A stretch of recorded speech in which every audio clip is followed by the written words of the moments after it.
Vamos a seguir conversando de esto porque precisamente tenemos una entrevista con el subsecretario del Trabajo. Vamos a conversar a esta hora con Giorgio Bocardo. ¿Cómo está, subsecretario? Muy buenas tardes. Hola Matilde, muy buenas tardes. Muchas gracias por poder contarle a la ciudadanía sobre este proyecto de indicaciones que ha anunciado el gobierno hoy día a mediodía. Y lo primero que queríamos destacar y preguntarle cómo ha sido el trabajo que han sostenido como Ministerio del Trabajo, porque no solamente está fluyendo este proyecto, sino que ustedes vienen trabajando con los empresarios, con los trabajadores en un diálogo tripartito que está teniendo bastante buenos resultados y en la línea de lo que ha dicho el presidente, que es trabajar sobre lo que se ha hecho antes y no eliminarlo. ¿Cómo se ha desarrollado este trabajo y qué es lo que les ha permitido finalmente? A ver, primero que todo sabemos que este proyecto es de un gran sentir ciudadano y que va a beneficiar a más de 4,5 millones de trabajadores y trabajadoras en más tiempo libre, más calidad de vida, poder compartir con la familia, y sabemos que era una necesidad muy urgente. En segundo lugar, nosotros hemos apostado a trabajar en base a un proyecto que originalmente es una moción de la ministra Vallejo y de la diputada Cariola, y sobre la cual nosotros empezamos a desarrollar una iniciativa que lo que busca es una reducción de jornada de toda la fuerza laboral afecta al Código del Trabajo y para lograr más descanso efectivo. Y en ese diseño nosotros apostamos por un trabajo a lo largo de todo el país, donde nos reunimos con más de 200 organizaciones sindicales, empresariales, las distintas ramas productivas, las organizaciones de las pymes, y donde les planteamos la necesidad de avanzar en 40 horas, pero adaptándose a las distintas realidades productivas del país.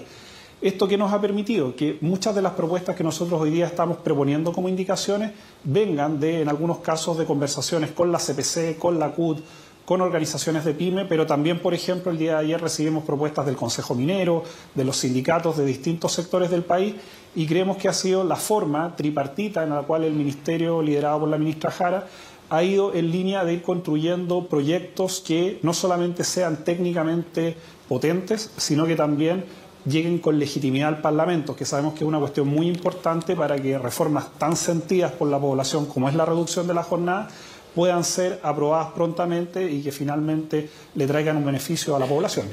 Claro, veíamos también, y lo destacábamos, la presencia de parlamentarios transversal políticamente dentro de esta ceremonia, desde el Partido Republicano hasta todo el oficialismo. Y quería que usted nos explicara también cómo se recogen las principales aprehensiones, porque también dentro de los comentarios ciudadanos que hemos revisado, hay algunos que dicen cómo podemos entender esta reducción de horas laborales en un escenario en que estamos creciendo menos y que tenemos una inflación galopante y que tenemos cada vez más dificultades económicas. ¿Cómo conversa este proyecto con esta realidad? A ver, lo primero es destacar que en un componente importante de esta propuesta hay una reducción de lo que se conoce como la jornada ordinaria de trabajo. Sin embargo, también existen otro tipo de jornadas como las especiales que afectan al sector de transporte, por ejemplo, o bien las jornadas excepcionales como ocurre en minería o en salud, cuya propuesta que estamos haciendo justamente busca dar cuenta de otras formas de hacer reducción de jornada. Esto va a permitir justamente que estos sistemas, por ejemplo, de turno continuo, como ocurren en la minería, puedan mantener esta característica y al mismo tiempo esto se pueda cambiar por días de descanso efectivo acumulables durante el año. En otros casos, como las trabajadoras de casa particular, que también van a estar incorporadas en esta reforma, sobre todo las trabajadoras puertas adentro, como es muy difícil que puedan mantener una jornada de 40 horas dentro del día laboral, lo que también vamos a hacer es ajustar con días de descanso adicionales.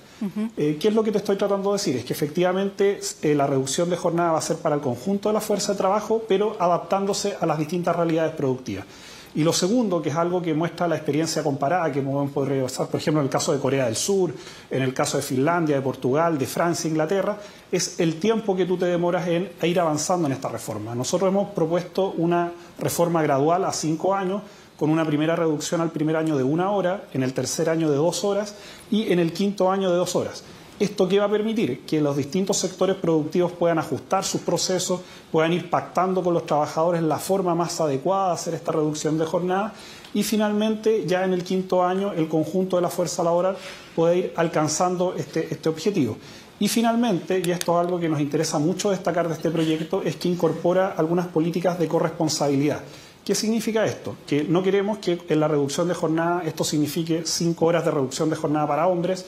y 5 horas de tiempo de trabajo de cuidados para las mujeres, y por lo tanto también incluimos medidas de adaptabilidad como por ejemplo son las bandas horarias, que te van a permitir, por ejemplo, que una persona con hijos o hijas pueda ajustar mejor su horario de ingreso al trabajo con el horario que va a dejar a buscar a sus hijos al colegio. Entonces, este conjunto de medidas, además de un paquete de apoyos vía CENSE a la pequeña y mediana empresa, va a permitir, por un lado, asegurar más tiempo de descanso, pero con una gradualidad que toda la experiencia comparada nos dice que es la clave para no ver afectado el empleo y permitir a las empresas que vayan ajustando sus políticas de productividad. Subsecretario, este proyecto se presentó inicialmente el año 2017, por la que hoy es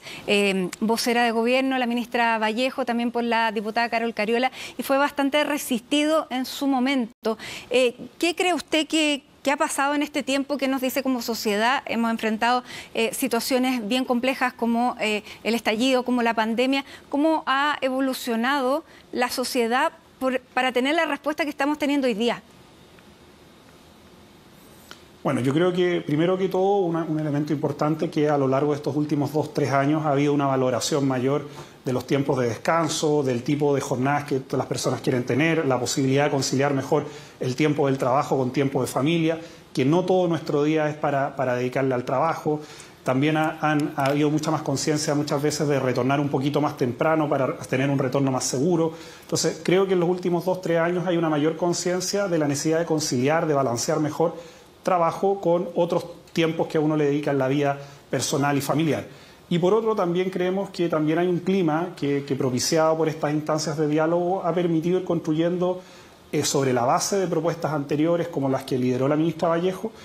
una propuesta que dialogada, y no solamente dialogada, sino que ajustada también a estas distintas realidades, va haciendo que algo que quizás causaba temor en un inicio en algunos sectores empresariales se entienda que es una oportunidad de tener trabajadores más descansados, más felices, que lleguen al trabajo y tengan menos posibilidades de accidentes laborales, al mismo tiempo que es una oportunidad que, en conjunto con medidas que va a anunciar el ministro Marcel y el ministro Grau de productividad, van a permitir, al mismo tiempo de reducir jornada, mantener los ritmos de productividad del país. Entonces, en ese sentido, creemos que la fórmula tripartita de diálogo es la forma moderna en que los países son al mismo tiempo capaces de avanzar en propuestas de beneficio para la población y, por otro lado, cuidar el empleo y cuidar la economía, que es una de las preocupaciones fundamentales del gobierno del presidente Boric. Ahora, ¿hay empresas, subsecretario, a las que podría costarles más implementar esta reducción de jornada, aunque fuera gradual? Me refiero a las pymes, por ejemplo. Mira, por un lado, nosotros tuvimos una iniciativa desde el Ministerio de entregar un sello de 40 horas que premiaba a aquellas empresas que adelantaban esta reducción de jornada, que cumplían con los derechos laborales de las personas. Y lo que mostró es que tenemos algo así como 800 solicitudes de sello, de los cuales ya hemos entregado más de 150, y la gran mayoría de estas empresas eran pymes. Entonces, uno de los primeros elementos que hemos ido aprendiendo en este diálogo es que se puede avanzar en una reducción de jornada. Por otro lado, la gradualidad que te comentaba va a permitir que estas empresas tengan tiempo para irse adaptando. Y en el caso específico de las pymes, nosotros vamos a incorporar desde el Servicio Nacional de Capacitación políticas que buscan enseñarles y ayudarlos a una gestión mejor del uso del tiempo. Vamos a mejorar la franquicia CENSE para capacitación, y desde la Dirección del Trabajo también tenemos una serie de paquetes que van a permitir ir ayudando a ir ajustando los distintos tipos de jornada. Finalmente, hay que señalar que aquellas empresas que ya han obtenido el sello 40 horas van a poder tener puntos adicionales para poder postular en proyectos de Cercotec y Corfo. Y en ese sentido hemos tenido una preocupación y un diálogo permanente que va a permitir también que con las organizaciones de pymes abramos una mesa en un contexto de una reforma que en su implementación va a tener varios años de vacancia, justamente porque queremos ir acompañando y fortaleciendo el trabajo de las pymes en este momento. Y en ese sentido, darle la tranquilidad también a los pequeños y medianos empresarios que este gobierno los va a acompañar, no los va a dejar solos, y por eso hemos codiseñado junto a ellos medidas que creemos que pueden irlos ayudando, entendiendo además que las realidades de las pymes es muy heterogéneo, muy diverso, y es por ello que también, incluso en el propio proyecto, hay ajustes específicos para el sector turismo, para también las empresas de transporte y otras que sabemos que podrían tener mayores dificultades si es que no estuvieran por delante las ayudas y el trabajo con el gobierno. Claro, y ahí vemos también los incentivos. Finalmente, subsecretario, vemos que este proyecto va a tener suma urgencia. ¿Qué significa en términos de tiempo? ¿Cuándo pudiera estar entonces ya promulgado y listo para ser implementado, considerando también este trabajo prelegislativo que se ha hecho y que está teniendo este apoyo transversal?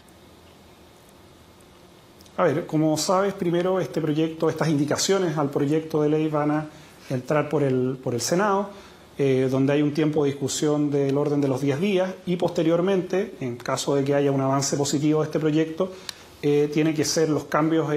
propuestos, tienen que ser aprobados o discutidos en la Cámara y para ello también va a haber un plazo de 15 días. En ese sentido, nosotros tenemos bastante confianza que este proyecto va a tener una buena recepción en ambas cámaras. Sabemos que los parlamentarios y parlamentarias están de acuerdo con esta reforma de 40 horas, tienen sus preocupaciones que hemos ido conversando respecto a cómo ir trabajando el tema de la gradualidad, sobre todo, cómo podemos ir fortaleciendo con medidas de corresponsabilidad para ayudar a que más mujeres tengan más chances de insertarse en el mercado laboral. Y a partir de eso nosotros esperamos que durante este segundo semestre sea una realidad que permita empezar a implementarse en el esquema de gradualidad que hemos propuesto. Muy bien. Giorgio Bocardo, subsecretario del Trabajo, muchísimas gracias por este contacto con CNN Chile. Vamos a seguir, por cierto, el curso de este proyecto, de esta ley, y nuevamente nos gustaría luego conversar con usted. Que tenga muy buena tarde. No, muchas gracias, Matilde, y muchas gracias también por la oportunidad de poderle explicar a la ciudadanía la importancia de este